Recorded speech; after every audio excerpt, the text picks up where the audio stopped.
इसरो ने भारत के सबसे बड़े और भारी कम्युनिकेशन सैटेलाइट को लॉन्च करके इतिहास रच दिया है। टेलीकम्युनिकेशन और ब्रॉडकास्टिंग के लिए यूज में आएगा भारत के लिए। भारतीय वैज्ञानिकों ने तकनीकी और विज्ञान के क्षेत्र में काफी प्रगति की है और अंतरिक्ष की बात करें चाहे हम डिफेंस की बात करें, हर जगह इसरो और डीआरडीओ अपना परचम लहरा रहे हैं।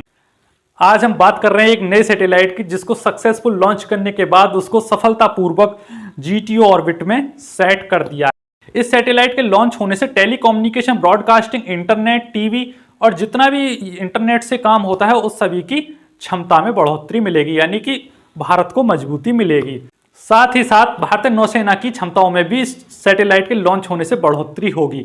आप सभी को जानकर हैरानी होगी कि भारतीय नौसेना की जितनी भी पनडुब्बी होती है यानी सबमरीन होती हैं, जहाज होते हैं, फ्रिगेट्स होते हैं, डेस्ट्रॉयड होते हैं, जितने भी भारतीय नौसेना के वाहन होते हैं, लड़ाकू विमान होते हैं जो कि पानी की सतह पर चलते हैं, पानी के अंदर चलते हैं या समुद्र में जो भी कार्य होता है नौसेना द्वारा, वो सभी नेटवर्किंग द्वारा ही किया जाता है। तो उस नेटवर्किंग को संभालने के लिए भारत के पास एक बड़ा सैटेलाइट होना चाहिए था। इसकी जिम्मेदारी भारतीय इसरो को सौंपी गई थी। इसरो ने कारनामा कर दिखाया, GSAT-7R या CMS-03 नाम से सैटेलाइट लॉन्च कर दिया, जो कि स्पेशली नौसेना के कार्य आएगा। साथ ही साथ साउथ रीजन में यानी भारत का जो साउथ इंडिया है उस रीजन में नेटवर्किंग को बहुत ज्यादा मजबूत करेगा और भारतीयों के लिए बहुत ही गौरवान्वित करने वाला विषय है। अब थोड़ा तकनीकी पे बात कर लेते हैं, टेक्नोलॉजी पे बात कर लेते हैं। ये जो सैटेलाइट है इसका नाम है CMS-03 GSAT-7R और ये एक जियो स्टेशनरी सैटेलाइट है। स्टेशनरी का मतलब होता है स्थित और जियो का मतलब होता है पृथ्वी। आप सभी को पता है जियो बोलते हैं गोल गोल पृथ्वी को और स्टेशनरी मतलब स्थिर। लेकिन जो सैटेलाइट होते हैं वो तो यात्रा करने के लिए होते हैं, यानी कि अंतरिक्ष क्षेत्र में पृथ्वी की निगरानी करने के लिए छोड़े जाते हैं, जासूस होते हैं। लेकिन इसे जियो स्टेशनरी क्यों बोला गया? जियो स्टेशनरी इसलिए बोला गया क्योंकि इसे जीटीओ यानी कि जियो ट्रांसफर ऑर्बिट में सेट किया गया है। कहां से सेट किया गया? ये है भैया हमारी पृथ्वी। पृथ्वी होती है गोल गोल, आप सभी को पता है पृथ्वी एक बॉल की तरह होती है जो कि ब्रह्मांड में तैर रही है। जैसे हमारी पृथ्वी तैर रही है वैसे ही और सभी ग्रह 9 के 9 ग्रह तैर रहे हैं। ये जो बोलते हैं कि पृथ्वी किसी इंसान पे खड़ी है या कोई भी लेके इसको खड़ा है, ऐसा कुछ नहीं है। ये ग्रेविटी के यानी गुरुत्वाकर्षण बल के द्वारा ये ब्रह्मांड में सभी ग्रह तैरते रहते हैं। उस बात को फिर कभी करेंगे किसी और वीडियो में। थोड़ा यहां समझ लेते हैं सैटेलाइट की टेक्नोलॉजी को। यह है हमारी पृथ्वी। पृथ्वी हमेशा पश्चिम से पूर्व की तरफ घूमती है। जैसे आपने घड़ी को घूमते देखा होगा वो सीधे घूमती है क्लॉकवाइज, लेकिन पृथ्वी एंटी क्लॉकवाइज घूमती है अपने अक्ष पर यानी अपने सेंटर पर। एंटी क्लॉकवाइज घूमती है उल्टा यानी पश्चिम से पूर्व की तरफ, इस तरीके से।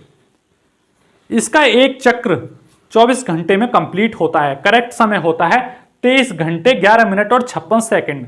23 घंटे 11 मिनट और 56 सेकंड में दिन और रात कंप्लीट करती है, यानी कि पृथ्वी का एक बार घूमना ही दिन और रात कहलाता है। इसी को बोलते हैं पृथ्वी का एक चक्र कंप्लीट करना अपने अक्ष पर यानी अपने सेंटर पर। ठीक है ना? कितनी गति से घूमती है? 1670 किलोमीटर प्रति घंटे की रफ्तार से परिक्रमा करती है अपने अक्ष पर, जिसको दिन और रात बोला जाता है। अगर सेकंडों में बात करें तो 30 किलोमीटर प्रति सेकंड की रफ्तार से पृथ्वी रोटेट करती है। लेकिन सर हम बात सैटेलाइट की कर रहे हैं तो पृथ्वी का क्या लेना देना है? हाँ, पृथ्वी से ही तो लेना देना है। सैटेलाइट जो भेजा गया है पृथ्वी की निगरानी करने के लिए तो भेजा गया है।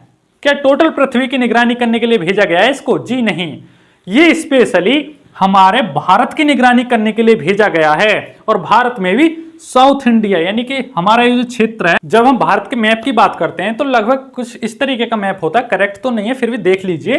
तो ये वाला जो सारा रीजन है ये समुद्र से घिरा हुआ है।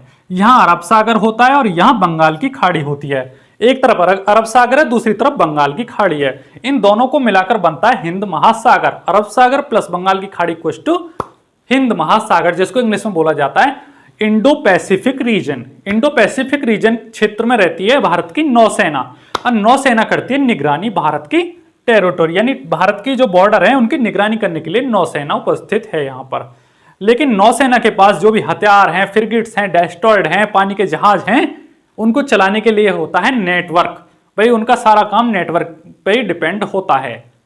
लेकिन ये हम और आप इंटरनेट यूज करते हैं, उस इंटरनेट को यूज नहीं करके ये सैटेलाइट फोन्स का यूज करते हैं। अब सैटेलाइट फोन की स्पीड इतनी हाई क्वालिटी के होने चाहिए कि जैसे ही मैसेज ट्रांसफर हो बीच में कोई रुकावट ना आए, तो उसके लिए होता है सैटेलाइट। भाई मैसेज को आदान प्रदान करने के लिए सैटेलाइट छोड़ा हुआ होता है इंडियन इसरो के द्वारा।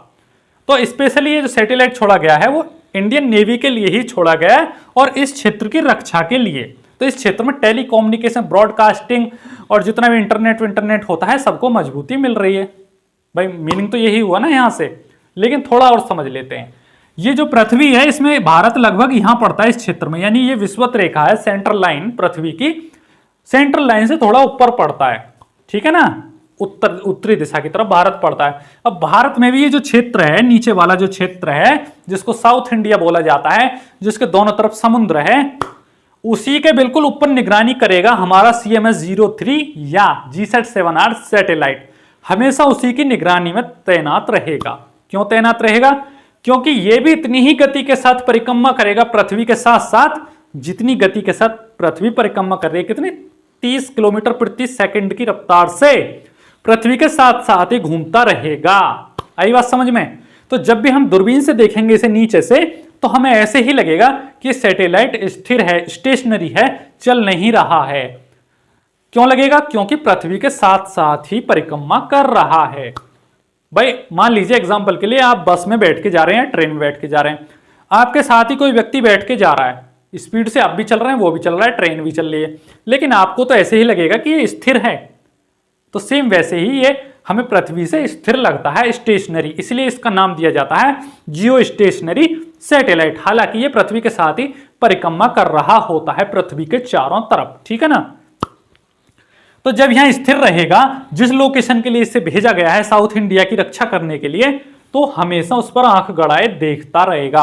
कितनी दूरी से? 36,000 किलोमीटर की दूरी से हमेशा पृथ्वी पर नजर बनाए रखेगा और इंटरनेट प्रोवाइड कराता रहेगा।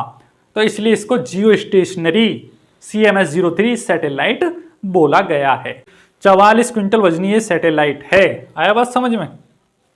तो यहां पर ये सैटेलाइट लॉन्च हुआ है। अब इस सैटेलाइट का प्रयोग क्या होगा? मान लीजिए पाकिस्तान की तरफ से कोई हमला वगैरह होने की तैयारी चल रही है, तो जैसे ही सैटेलाइट का कैमरा उस हमले को देखेगा, पाकिस्तान की तरफ झांक लेगा, क्योंकि समुद्र के क्षेत्र पर नजर बनाए हुए है भाई इस क्षेत्र पे, तो यहां से मान लीजिए हमला होता है भारत पे, तो देख लेगा और तुरंत इंडियन नेवी को मैसेज मिलेगा और नेवी अपनी मिसाइल वगैरह लॉन्च करके पाकिस्तान को ठोक देगी, ठीक है ना। इसी तरीके से सैटेलाइट के जरिए टेलीकम्युनिकेशन किया जाता है। और थोड़ा डिटेल में समझेंगे, पहले भी मैंने आपको समझाया है कि किस तरीके से सैटेलाइट्स का यूज होता है टेलीकम्युनिकेशन में। GSAT श्रेणी के जो सैटेलाइट होते हैं उनको अलग अलग नाम से छोड़ा जाता है, जैसे इसको CMS-03 के नाम से छोड़ा गया है। GSAT श्रेणी के सैटेलाइट स्पेशली भारतीय फौज यानी इंडियन डिफेंस के लिए यूज किए जाते हैं, चाहे वो इंडियन आर्मी हो, चाहे इंडियन नेवी हो, चाहे एयरफोर्स हो, सभी के लिए GSAT श्रेणी के सैटेलाइट छोड़े गए हैं। पहले से भी कई सैटेलाइट इंडियन आर्मी के लिए कार्यरत हैं, ठीक है ना। तो GSAT श्रेणी के सैटेलाइट जो होते हैं वो स्पेशली ही भारत की रक्षा के लिए, बॉर्डर सिक्योरिटीज के लिए उड़ाए जाते हैं वैज्ञानिकों के द्वारा। और ये जितने भी सैटेलाइट होते हैं सभी जियो स्टेशनरी सैटेलाइट होते हैं। मैंने आपको बताया स्थिर सैटेलाइट, ये इधर उधर चलते तो हैं लेकिन उसी लोकेशन पर देखते रहते हैं जिसके लिए इन्हें छोड़ा गया। मान लीजिए मैं एग्जाम्पल के लिए बोल रहा हूं कि तुम्हें सैटेलाइट को हमेशा मुझे ही देखना है, तो वो घूमता तो रहेगा लेकिन मेरे ऊपर ही नजर गड़ाए रखेगा हमेशा 24 घंटे, और हमेशा जब तक ये सैटेलाइट जीवित रहेगा, जब तक इसका कार्यकाल रहेगा, इधर उधर नहीं भटकेगा, ठीक है ना।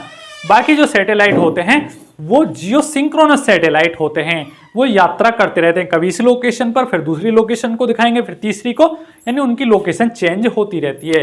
एग्जाम्पल के लिए ले लेते हैं, एक अंतरिक्ष स्पेस स्टेशन है जिसको ISS नाम से जाना जाता है, इंटरनेशनल स्पेस स्टेशन। वो कभी भारत की लोकेशन को कैप्चर करता है, कभी अमेरिका की, यानी अलग अलग देशों पर जाता रहता है, पूरे ब्रह्मांड की परिक्रमा करता है। लेकिन ये जो CMS-03 सैटेलाइट है ये उस प्रकार का सैटेलाइट नहीं है, ये स्टेशनरी सैटेलाइट है, ठीक है। तो यहां से हमने समझा, वीडियो में डिटेल्स में समझा कि सैटेलाइट का नाम CMS-03 है, जिसको GSAT-7R नाम से भी जाना जाता है। इसको भारतीय अंतरिक्ष एजेंसी इसरो ने उड़ाया है। कहां से? श्रीहरिकोटा आंध्र प्रदेश से इसको अंतरिक्ष में उड़ाया है। GTO ऑर्बिट में इसको सेट किया है। पृथ्वी से लगभग 36,000 किलोमीटर अंतरिक्ष की दूरी पर इसको सेट किया गया है।